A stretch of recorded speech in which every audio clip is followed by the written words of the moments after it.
Muito bem, pessoal. Agora a gente vai começar a avançar efetivamente em aspectos práticos. O nosso primeiro tema é o suprimento de disponibilidades, né? A gente vai trabalhar com disponibilidades, com caixa.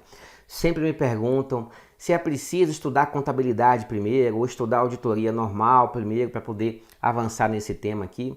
Eu não vejo como pré-requisito estudar essas disciplinas, né? Porque o conhecimento aqui é muito básico, é aquele conhecimento bem elementar de contabilidade, aquele débito e crédito bem básico. Então, ainda que você nunca tenha visto contabilidade, né?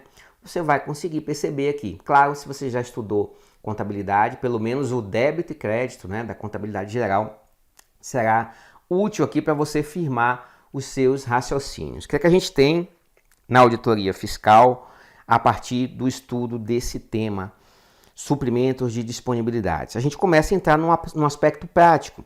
Então a gente vai aplicar técnicas de auditoria propriamente dita, né?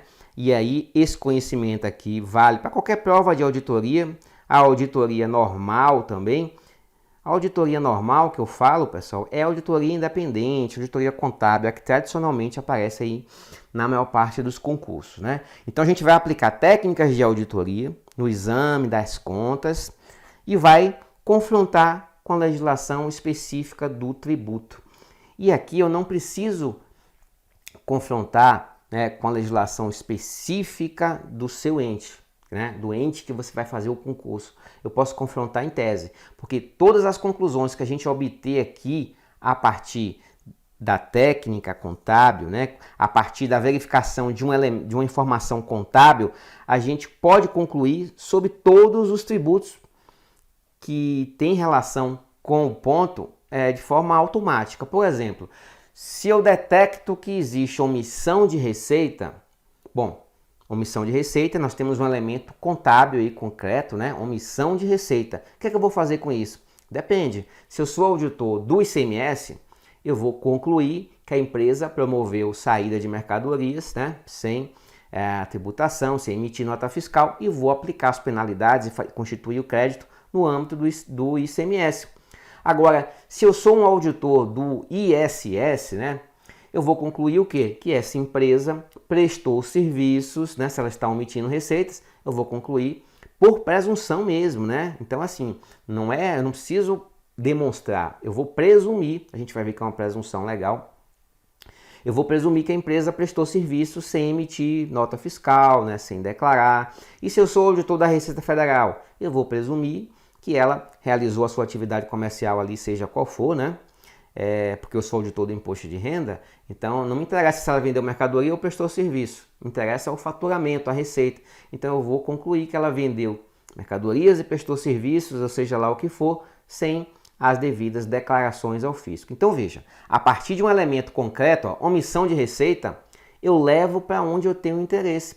Se eu sou auditor do ICMS, concluo que a empresa vendeu mercadoria sem declarar. Se eu sou auditor do ISS, concluo que a empresa vendeu serviços sem declarar. Então a gente vai trabalhar com a tese e não com uma legislação específica debaixo do braço, né? Então é um conhecimento universal que a gente vai ver aqui na auditoria fiscal. A gente vai focar na técnica propriamente dita. A conclusão será nos termos da legislação do tributo, mas a gente consegue concluir sempre em tese, né? Vai ficar mais fácil à medida que a gente vai avançar. E o nosso primeiro tema é o suprimento indevido de caixa. Bom, toda empresa, pessoal, precisa constantemente fazer pagamentos, né? De despesas, adquirir estoques, né? Ou seja, movimentar ali as suas aquisições.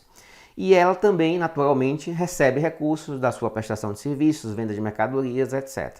Então, o ciclo comum de uma empresa qualquer é entrar dinheiro no caixa, né? Então, nós temos o caixa aqui, ó, vai entrando dinheiro a débito no caixa e ela vai fazendo pagamentos, vai saindo dinheiro aqui a crédito no caixa, tá? Ok. Então, constantemente, as empresas vão precisar fazer pagamentos. E como é que a gente faz um pagamento à conta caixa? A gente credita o caixa, né, ou a conta respectiva de disponibilidades e debita aquilo que a gente pagou, né, despesa, aquisição de um estoque, de um ativo, quitação de um passivo, Ou seja, né, o que é que a gente tem aqui? O débito e o crédito básico da contabilidade. Ó. Fiz um pagamento à vista, credito caixa, debito a despesa ou a aquisição que eu fiz. Né?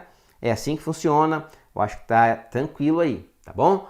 Né? Certamente todo mundo tem essa noçãozinha aí de débito e crédito de contabilidade. Então a gente precisa constantemente na vida empresarial estar realizando, sem gerundismo, né? A gente precisa realizar constantemente, ó, crédito na conta caixa para poder fazer pagamento, né? Tiro o dinheiro do caixa para poder pagar uma conta, tiro o dinheiro do caixa para adquirir um estoque.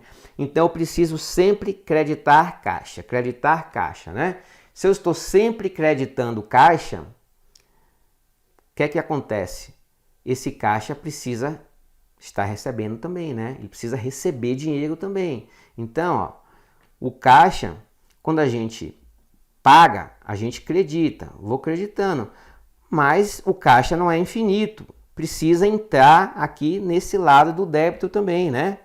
Então, se a empresa mantém os seus recebimentos via Caixa 2, ou seja, ela não emite nota fiscal, né? Não declara suas vendas, o que é que acontece? Não vai entrar dinheiro no caixa, o dinheiro entra no Caixa 2, entra no bolso do sócio. Então, quando a empresa começa a fazer esses pagamentos aqui, ó, esse lado do crédito vai ficar maior do que o lado do débito, né? E caixa é uma conta que contém o quê? Um bem tangível, dinheiro, moeda, espécie. Né? Então não existe dinheiro negativo, né? O caixa pode ser zero, mas não existe ainda uma nota de R$100 negativa, né? O caixa pode ser zero, mas nunca menos 100, ok? Então, se a gente tem um caixa cujo lado credor é superior ao lado devedor, a gente tem o que se chama estouro de caixa, né?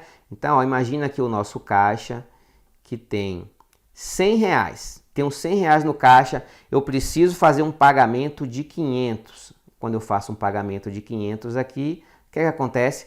Caixa negativo de 400. Mas é impossível, porque não existe dinheiro negativo, eu não posso pagar 500 se eu só tenho 100 na carteira, né? Só se eu utilizar um empréstimo do cheque especial, um cartão de crédito, mas aí é outra coisa, aí são empréstimos. Nós estamos falando aqui de caixa, de disponibilidade. Então eu não posso fazer esse pagamento aqui. Se eu faço esse pagamento, meu caixa fica negativo em 400. E como é que eu resolvo isso aqui? Eu preciso colocar R$300 aqui desse lado, né? Ó, eu preciso colocar R$300 desse lado aqui para poder... 300 não, 400 R$400 aqui, para poder o meu caixa ficar 500 de um lado e 500 do outro, e ficar zero, o que seria um valor aceitável, né? O caixa zero, matematicamente, contabilmente, estaria dentro do razoável, né? Então, assim, para que eu faça esse suprimento, né? Para que eu coloque esses 400 aqui, eu preciso recorrer a uma mentira, né? Uma vez que eu estou omitindo as minhas receitas. Se eu estivesse declarando as minhas receitas, elas estivessem entrando no caixa, eu não precisava mentir. Mas como eu mantenho as minhas receitas tudo via Caixa 2, eu vou precisar mentir, eu vou precisar fazer um suprimento indevido no caixa, né? Ele é indevido porque ele não existe. Vamos ver isso aqui na prática aqui, esquematizado, vai ficar mais fácil agora, pessoal. Olha só, eu tenho um caixa cujo saldo inicial é 500. Tem um passivo lá na minha contabilidade cujo saldo inicial é 600. Eu preciso pagar esse passivo aqui. Como é que eu pago o passivo? Eu vou tirar o dinheiro do caixa, credito caixa e debito passivo, né? Beleza, zerei o passivo, ó. Paguei o passivo. Só que eu poderia ter feito esse lançamento aqui na contabilidade, eu poderia ter poderia ter creditado 600 no meu caixa, não poderia porque eu só tenho 500 no caixa. Se eu só tenho 500, eu não posso utilizar 600. Então o que é que eu preciso fazer? Preciso dar um jeito de trazer dinheiro do meu caixa 2 para esse caixa. Preciso colocar R$100 aqui no meu caixa 2. Por quê? R$100 do caixa 2, preciso dar um jeito de esquentar R$100 aqui do recurso que eu tenho para lançar aqui no meu caixa formal, na minha contabilidade formal. Porque assim fica 600 de um lado, né, e 600 do outro, o saldo fica zero e não chama a atenção, né? Porque o que é que chama a atenção? É o caixa negativo, o caixa com saldo credor. Saldo credor de caixa não pode, né? Nesse caso aqui, eu tinha um saldo credor, porque eu tinha 500 e paguei 600, fiquei com menos 100 de saldo, né? Meu saldo ficou menos 100, aí eu dei um jeitinho de trazer dinheiro do meu caixa 2, preciso esquentar um dinheiro do meu caixa 2 para colocar aqui na minha contabilidade, para que o saldo fique 600 de um lado, 600 do outro, para que o saldo fique zero, né? Qual é a origem desses recursos aqui? Receitas por fora, né, pessoal? Então, assim, por isso que quando a gente detecta caixa com saldo credor, a gente presume que há receitas por fora, ou seja, a gente presume omissão de receita. E isso vale para qualquer tributo, tá? Então, se o auditor do ICMS, do ISS ou da Receita Federal identificar que a empresa tem saldo credor de caixa, ele vai presumir, é presunção legal, que a empresa omitiu receitas, né? Ela está mantendo receitas por fora e de vez em quando, né, ela pode até fazer um suprimento aqui no caixa para tentar encobrir. E a nossa missão aqui, será descobrir que esse 100 aqui não existe, tá? Que esse 100 foi um suprimento indevido. É sobre isso que a gente vai avançar aqui. A gente percebeu ali no caixa 2 que existe uma contabilidade paralela, né? A gente tem, a empresa tem recursos disponíveis, né? Vou voltar aqui um pouquinho, ela tem recursos disponíveis para fazer o pagamento desses 600. Mas na sua contabilidade, que é uma contabilidade que omite as receitas, ela só tinha 500, né? Então, assim, do ponto de vista formal, escritural, da contabilidade, ela não poderia ter feito esse pagamento. Mas é claro que ela pode fazer esse pagamento porque ela mantém as suas receitas por fora, né? Tudo no caixa 2 e fica fácil você perceber isso, você vê empresas que declaram receitas pequenas, mas o sócio tem uma boa condição financeira, tem um carrão, né, tem imóveis, então isso acontece, tá? Então, assim, quando a gente se depara com essa situação aqui, a gente vai precisar descobrir a contabilidade real, né? Porque aqui a gente tem uma contabilidade paralela. Na contabilidade formal, aquela que é para todo mundo ver, a empresa só tem 500. Mas na contabilidade paralela, a gente sabe que, além desse 500 que ela informou aqui na contabilidade, ela ainda consegue mais 100 pelo menos para poder fazer o pagamento desse passivo aqui, né? Então a gente conclui que ela está mantendo essas receitas por fora. Então o nosso desafio aqui é identificar aqui, o total de recursos disponíveis que a entidade tem, que corresponde àquilo que está na contabilidade, mais aquele pedacinho ou pedação que a entidade não informa na sua contabilidade, né? Então, o total de recursos disponíveis que uma entidade tem, quando a gente sob a ótica aí da auditoria fiscal, para a gente identificar omissões, não é só aquilo que está escriturado, né? Mas aquilo que se revelou a partir das análises que a gente vai começar a fazer aqui. Então, quando a gente pensa em recursos disponíveis da entidade, não é só o formal, aquele que todo mundo vê. O seu trabalho como auditor é principalmente identificar isso aqui, recursos não contabilizados, o nosso caixa 2 aqui. Então, a gente, essa auditoria do disponível, né, ou do caixa, ela tem basicamente como objetivo identificar esses saldos credores, porque esse saldo credor de caixa autoriza a presunção relativa de omissão de receita, tá?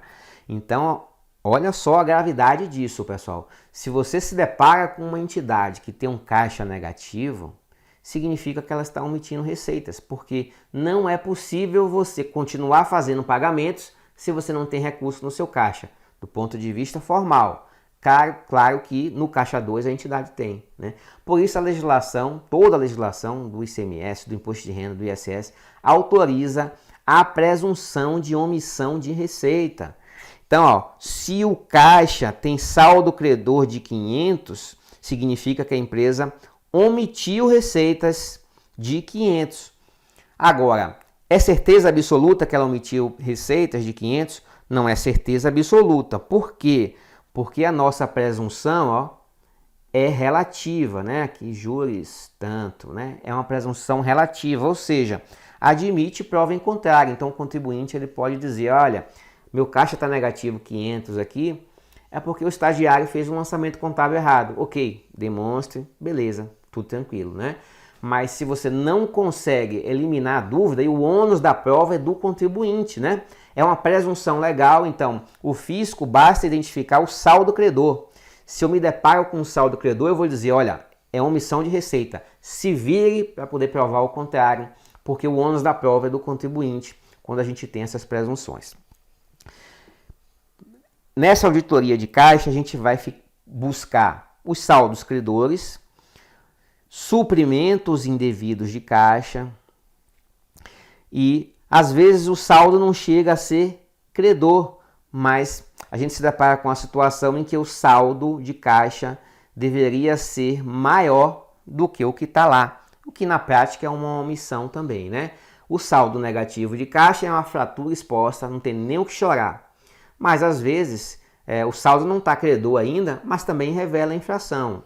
Então veja, se meu caixa está 500, mas a fiscalização demonstra, né, a auditoria fiscal demonstra que esse caixa deveria ser 800, significa que a entidade está omitindo 300 também, né? É a mesma coisa do saldo credor. Se meu saldo credor é 500, 300 negativo, eu vou concluir que houve a omissão de receita de 300. Então, o saldo credor é uma fratura exposta, não tenho o que reclamar, mas às vezes a gente tem situações em que o saldo não está credor ainda, mas ele está menor do que o que deveria estar. Então, nesse caso também se caracteriza como omissão de receita. Nesse caso aqui, ó, a entidade informa que tem 500 de caixa, mas deveria ter 800, sinal que está omitindo as suas receitas também. Então, a gente vai se debruçar sobre E aí, esse... gostou da aula do professor Arthur Leone?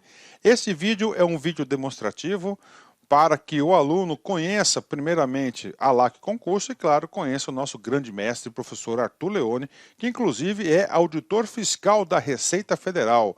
O professor Arthur Leone é um dos melhores professores do Brasil em auditoria.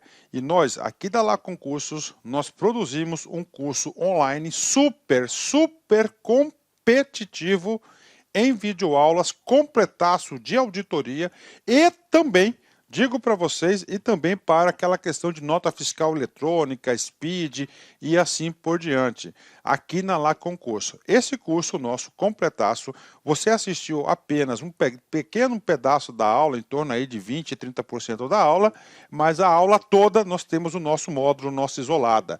Tem um link aqui que você vai se matricular diretamente neste curso aqui, nessa isolada do professor Arthur Leone. Professor, quanto custa? Cara, super promoção, gravado tudo em 2022, atualizado. Isso aqui serve para a Receita Federal, isso aqui serve para qualquer concurso de auditoria, qualquer concurso de Secretaria de Fazenda também, que cobra muito, fiscal, auditor, por apenas, olha aí, R$ 95,00, é isso mesmo, R$ 95,00, você vai ter direito aí a esse curso, essa isolada completa do professor Arthur Leone. Gostou? Então clica aqui embaixo, venha estudar conosco, venha conhecer nosso trabalho aqui na LAC Concursos, que você não vai se arrepender. Um forte abraço, fique com Deus, tchau, tchau.